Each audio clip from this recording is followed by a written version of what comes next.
تفصیلات دے گئے میں کما لائن سر موجود ہے بلال فیروز رپورٹر کوئٹہ وش نیوز. جی بلال، تفصیلات بتائی گئی، فائرنگ کرنے والا شخص کون تھا اور کس مقصد سے سیشن کورٹ آیا تھا؟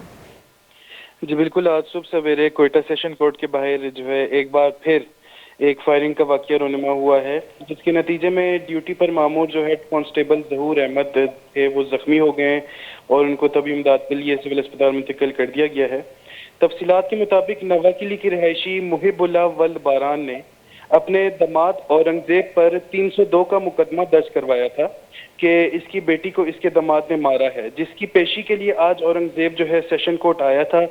جہاں اس نے